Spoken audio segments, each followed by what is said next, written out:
So now we're on to the Kane Hodder era. We'll start with part 7.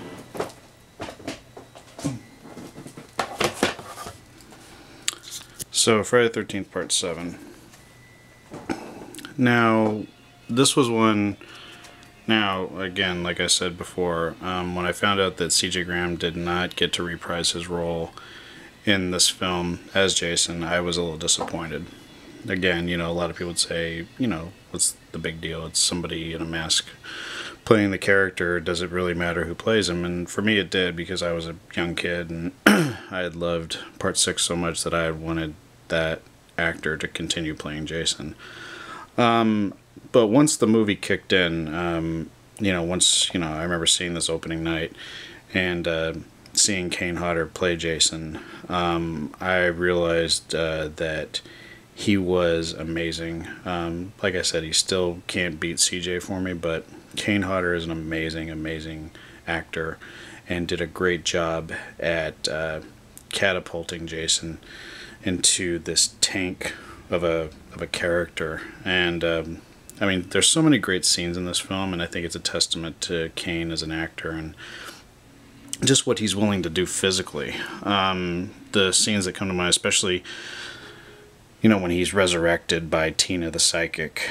The psychic girl brings him back thinking, she can resurrect her father from Crystal Lake, and she brings Jason back. And when he pops out of the lake, I still think that's a great scene where he stands up out of the lake and Jason's been in Crystal Lake for years, and his skin's all been eaten away, and his clothes and his mask is all jacked up, and you can see his spinal cord and his bones are sticking out, and he's just he's a completely new force to be reckoned with in this film. And Kane Hodder does some great stunts. There's some great scenes in this film. When Jason goes after Dr. Cruz with that tree saw, I still think that scene, there was people standing up and cheering when I saw this film, and I remember I was one of those people. It was just great to see that scene.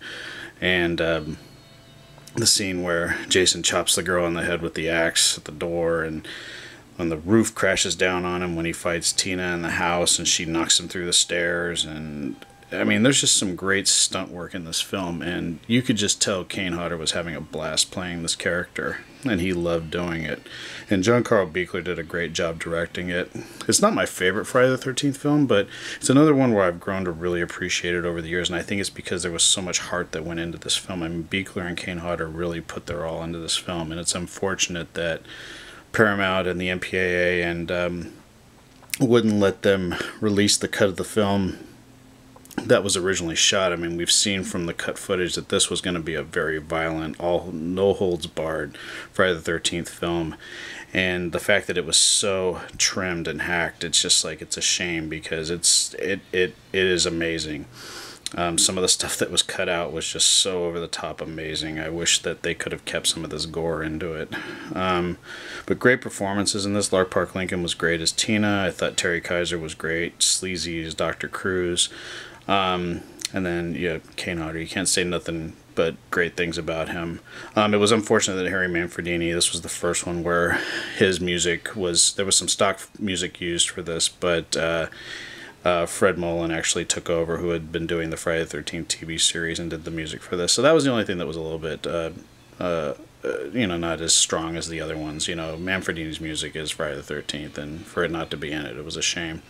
But big fan of this one, big fan of Kane Hodder. Like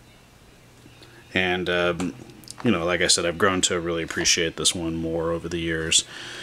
But, I love this film, and great addition to the series, in my opinion. Now, if part 5 was the Redheaded Stepchild, this one is probably despised even more by some Friday the 13th fans than part 5. And I love Jason Takes Manhattan.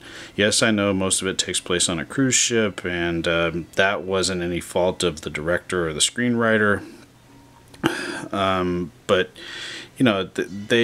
they were constrained by budget. They weren't able to shoot as much in Manhattan as they wanted to. But I still think it's a good little film. It's got a good story.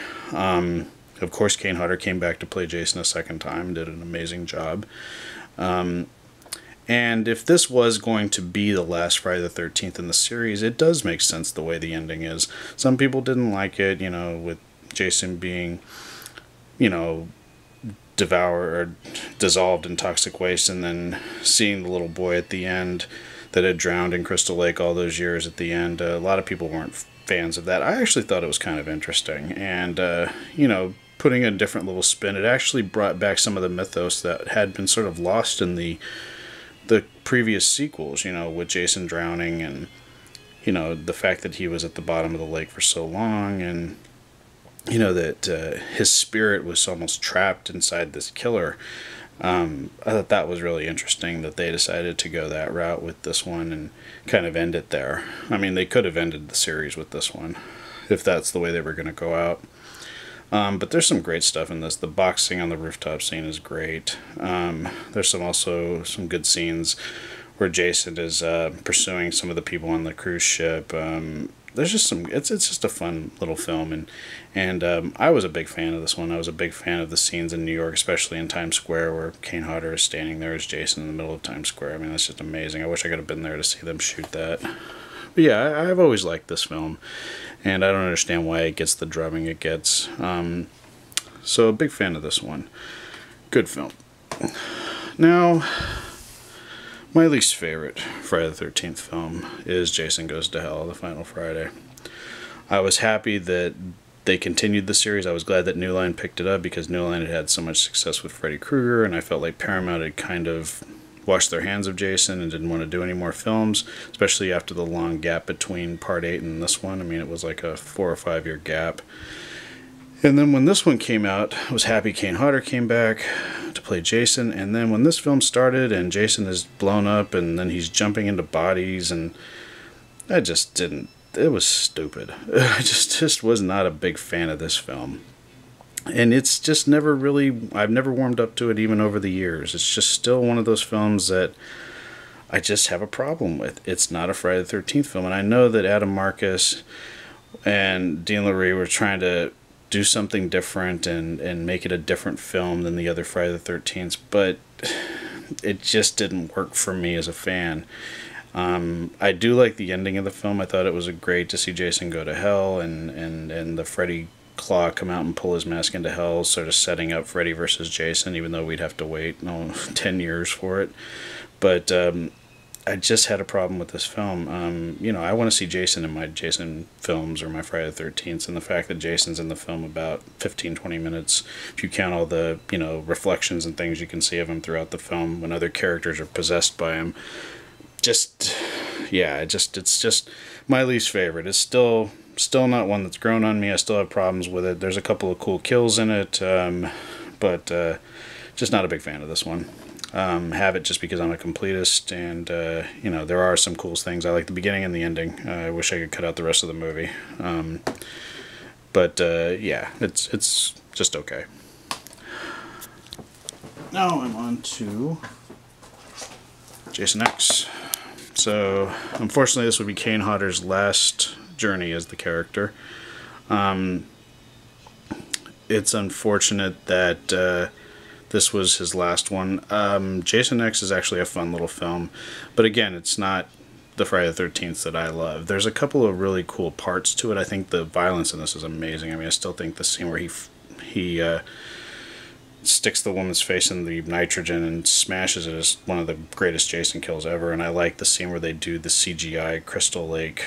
That was great, to confuse Jason.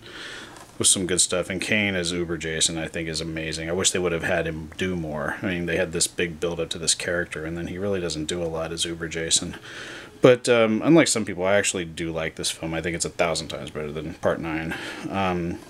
Big fan of, you know, like I said, some of the stunt work and the action, and I think Kane Hodder was amazing again as Jason. And this one, I think, gets a bad rap for some reason. It was fun, and you know, they set it in space and so far in the future because they were still waiting for Freddy vs. Jason to come out. But yeah, good little film. Now on to what everyone was waiting for. Freddy vs. Jason. Okay, Freddy vs. Jason. Now, as a horror fan, I was waiting for this film forever.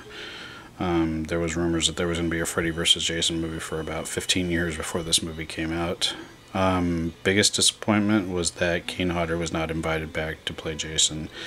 It's very unfair, and it's still something that pisses me off to this day. The fact that New Line didn't value his contributions to the Friday the 13th films, the fact that Kane had kept the character alive for years when no one was even interested in doing a Friday the 13th film.